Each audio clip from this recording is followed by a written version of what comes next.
good evening. It's Tuesday, December 20th, and welcome to Everyday Talk 24/7. Really great to have you here on my channel. We're on day 20. It's December 20th, so it's day 20 of the 25 days of Christmas. And we're heading towards the quote-unquote big day. But if you've been following along, the point of what I want to help us grasp is that Christmas is something that celebrates the fact that God is with us all the time. Christ is with us. This is what the incarnation is all about. Jesus being made flesh so that he can be with us. That's our hope. In the day-to-day struggles of life, sometimes life is really great, sometimes life is really, really hard.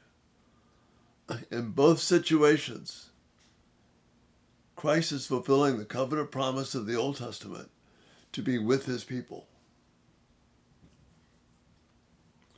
If you notice the thumbnail, the title tonight is God with Us.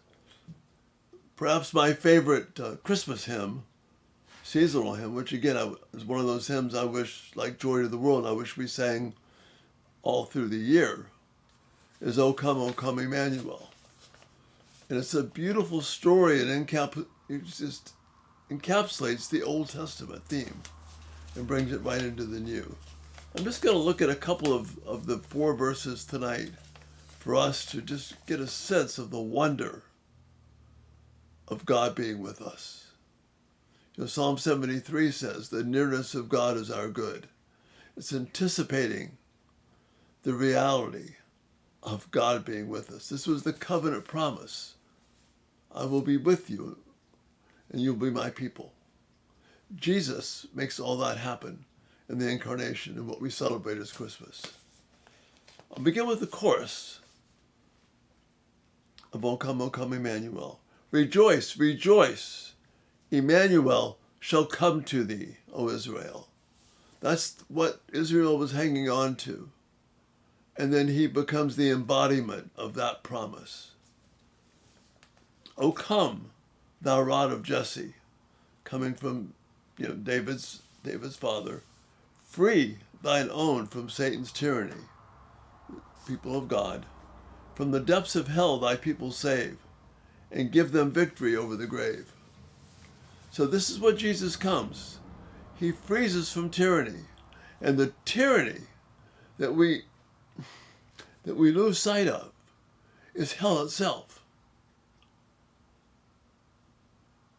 And yes, life can be horrible and life can be difficult,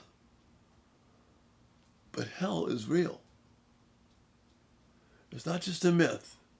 It's not just something that's being mocked and tossed aside.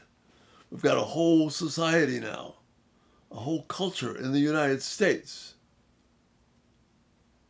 that doesn't think hell is a big deal.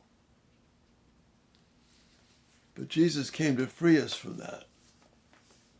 And then, O come, thou dayspring, that one that gives us life, the one who gives us life from on high, and cheer us by thy drawing nigh. And that's the point. Jesus drawing close to us. The nearness of God is our good. We're to be encouraged by it. Don't be put off by the language. It's a little bit older than what we're used to. Be excited by Jesus being close to us. And then disperse the gloomy clouds of night and death's dark shadows put to flight. See, the dark shadows of death loom all around when God is not the focus. Because if we don't have that balance of enjoying and living for God right now, knowing that that is connecting us to what is to come, the unseen world for us, which is more real than our seen world.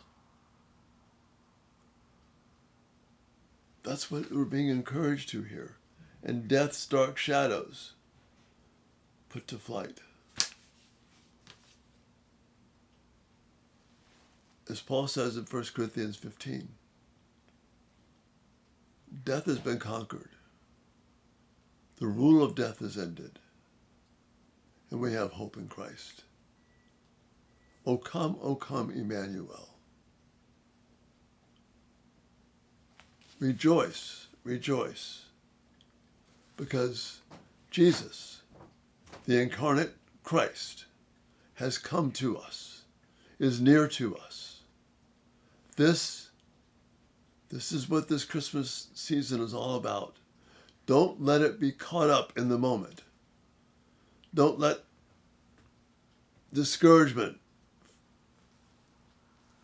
overwhelm you once all the presents are unwrapped, and the tree is bare once again. Realizing this means that every single moment of every single day, Emmanuel, God with us, the nearness of God is our good.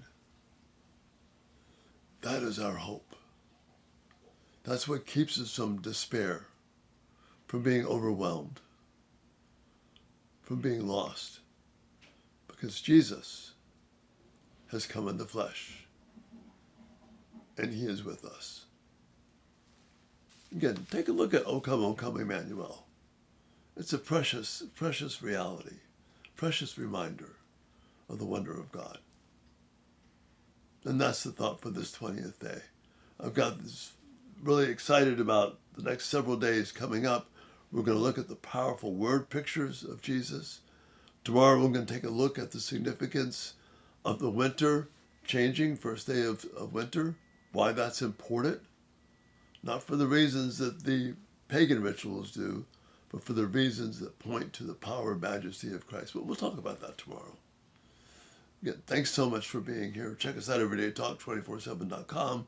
If you haven't subscribed, turn on post notifications. These Christmas videos will come right to you. Thank you for your comments, your support, the prayers that you're giving, the financial support, all those things. I could not be more grateful. Such a privilege to be here with you each day. And Lord willing, we'll see you tomorrow.